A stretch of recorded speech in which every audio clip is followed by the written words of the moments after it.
tout le monde! Aujourd'hui, on se retrouve pour une pêche à la carpe. J'ai des super belles images, des images en dessous de l'eau, des images quand on les prend. J'ai des caméras, j'ai 3 caméras d'actives en ce moment qui sont toutes bien placées. Alors, je suis persuadé qu'on a des super belles images.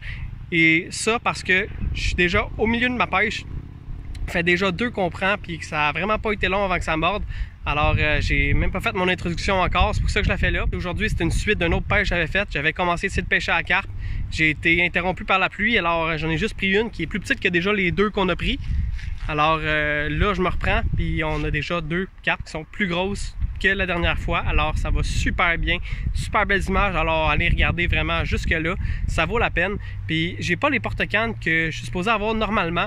Alors, à la fin, je vais faire une petite capsule pour parler de ça, parce que mon montage que j'ai en ce moment, c'est un montage qui est vraiment dangereux pour risquer de briser ma canne. C'est vraiment pas fait pour pêcher la carpe, mais c'est ce que j'ai en ce moment sous la main, alors je me débrouille avec ça. Alors, bon visionnement!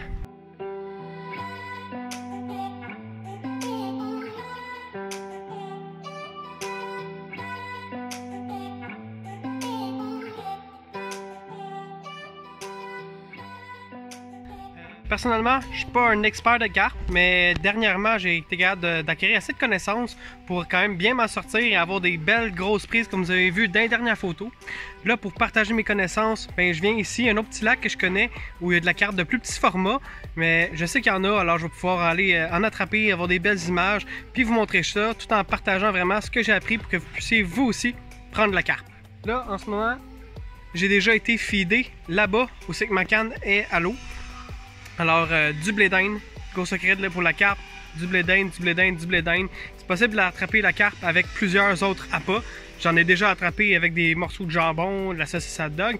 Je n'ai même déjà attrapé une à la mouche, mais vraiment le mieux qui se démarque, le blé d'Inde. Et ça, c'est 100 000 à l'heure. Alors, c'est pour ça que j'ai feedé tout plein de blé d'Inde. On en met quand même assez beaucoup. Faut pas avoir peur. C'est ça qui va vraiment amener la carpe et qu'on va en avoir plusieurs qui vont mordre. Et sur notre canne, montage cheveux, je vais vous montrer comment on monte ça. Le montage cheveux, c'est bien simple. J'ai mon fil ici. Pour commencer, je l'ai plié en double, faire une loupe. Je vais seulement le tourner comme ça.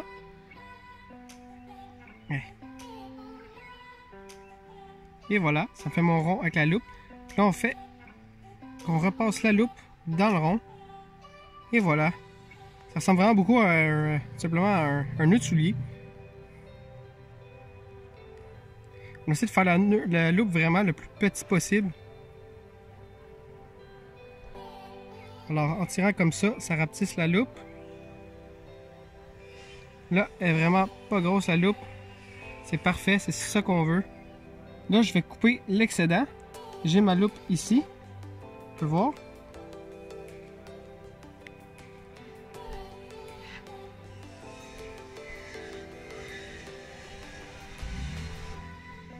Je vais en couper le plus proche du nœud possible.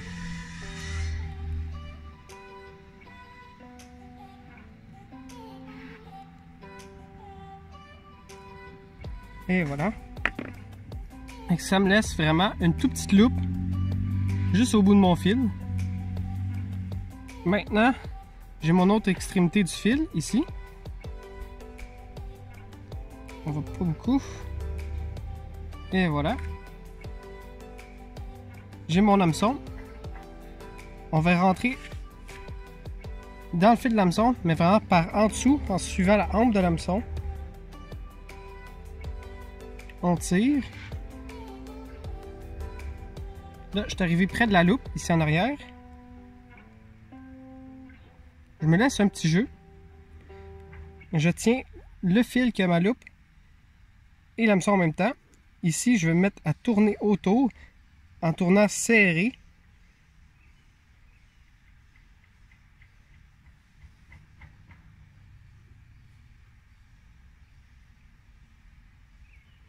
Faire de 7 à 8 tours.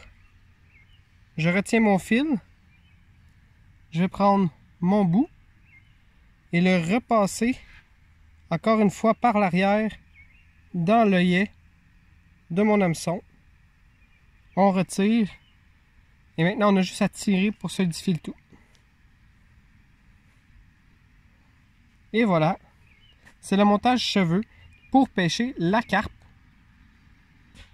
Maintenant, pour la prochaine étape, comment mettre le blé d'Inde sur notre montage cheveux. Ça va nous prendre une tout petite hameçon. Moi, j'ai pris celle-ci avec un petit tardillon. On essaie de faire ça petit. Qu'est-ce qu'on va faire? On va vous prendre aussi 3 morceaux de blé d'Inde qui sont le plus complet possible et le plus ferme aussi. On va piquer au travers et on va reprendre nos montages cheveux. On a la loupe du début qui est au bout. On va tout simplement passer l'hameçon dedans, accrocher sur l'ardillon. On le tient serré le plus en ligne possible avec l'hameçon. Et on passe le blé d'Inde dans la corde. C'est aussi simple que ça. Mon premier blé d'Inde est dans mon montage cheveux. Je vais faire de même avec les 2 prochains aussi.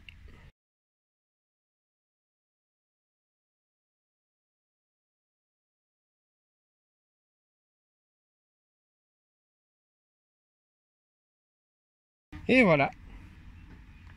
C'est comme ça qu'on fait pour mettre notre blé d'Inde sur notre montage cheveux. Là, ce qui se passe, c'est que la carpe va vraiment aspirer le blé d'Inde. L'hameçon aussi va rentrer dans sa bouche, plus sur le bord. Puis quand elle va le recracher, c'est là que l'hameçon va venir se piquer dans sa lèvre, exactement comme ça. Alors, ça va vraiment augmenter le succès de ferrage des carpes avec un montage régulier ou avec seulement le blé d'Inde sur l'hameçon. Ça devient vraiment beaucoup plus difficile. Alors, petit montage cheveux, un indispensable pour la pêche à la carpe.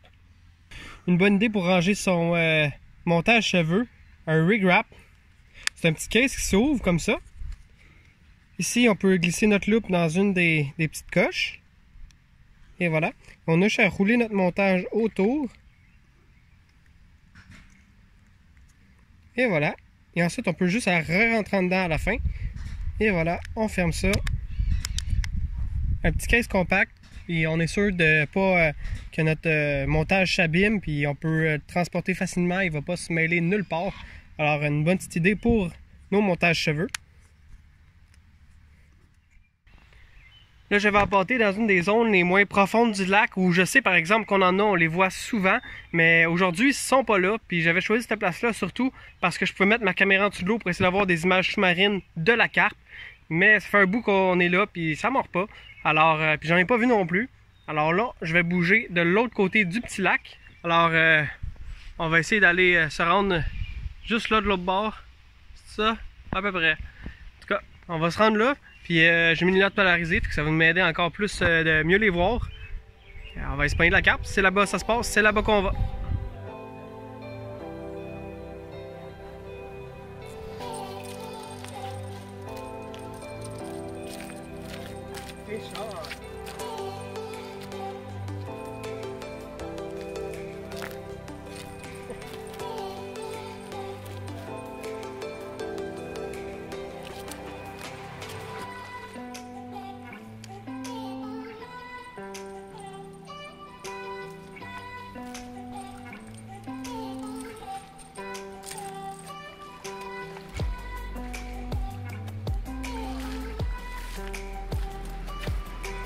Et voilà.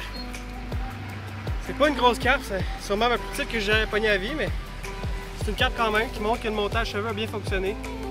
Et voilà. C'est ce qu'on venait chercher.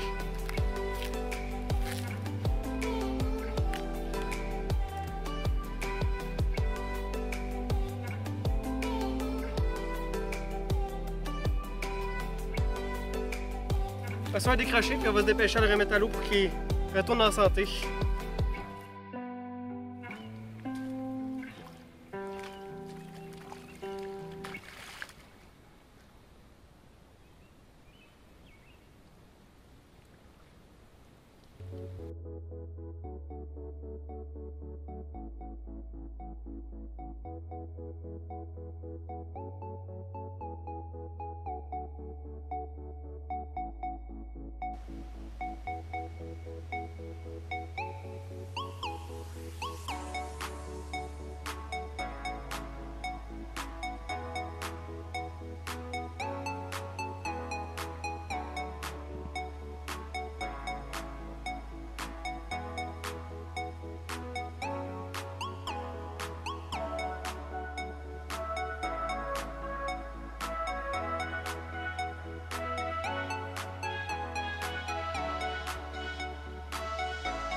Une autre belle carte. Ça n'a pas été long. Et voilà. Ok, B, tu prends les pinces dans mes poches pour le décrocher?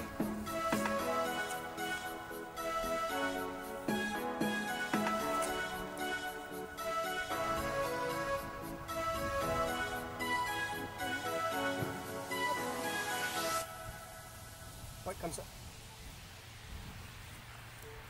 Donne-y un coup.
Encore un autre.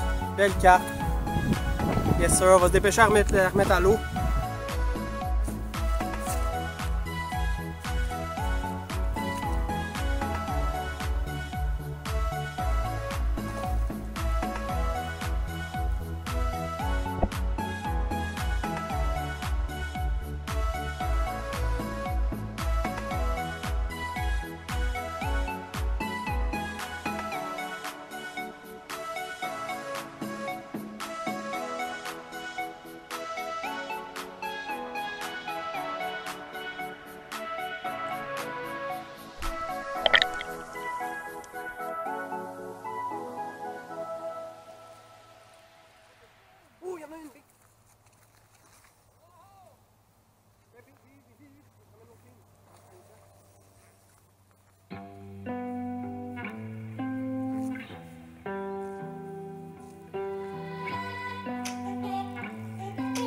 Attends, tranquillement, force-la pas trop.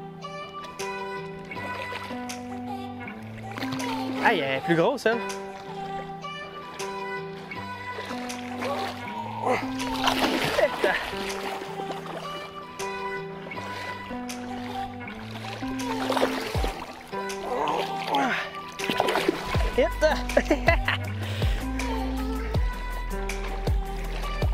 Ouch! Ah.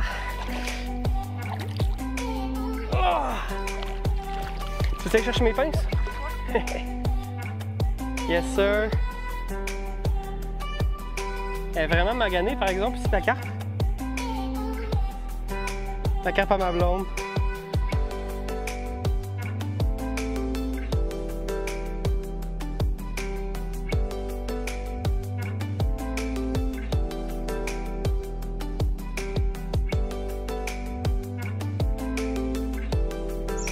Et voilà le setup dont je parlais. Setup qui consiste en un bout qui va en Y qui va tenir l'arrière de la canne. Et en avant, j'ai un bâton lequel j'ai adapté à faire un filet pour pouvoir mettre le détecteur de touche dessus. Ça, c'est quand que la corde va glisser dessus. Le détecteur va faire un bruit. Et même un petit indicatif lumineux en avant pour quand on pêche de soir ou de nuit. Alors, sur cette canne-là, mon nez est fermé, mais très lousse. Alors, ça va garder une petite tension sur la corde, juste assez pour pouvoir laisser le déclencheur faire son travail. Mais que si la carte part, le reel va vraiment être loose, et qu'elle va pouvoir partir avec sans avoir aucune restriction.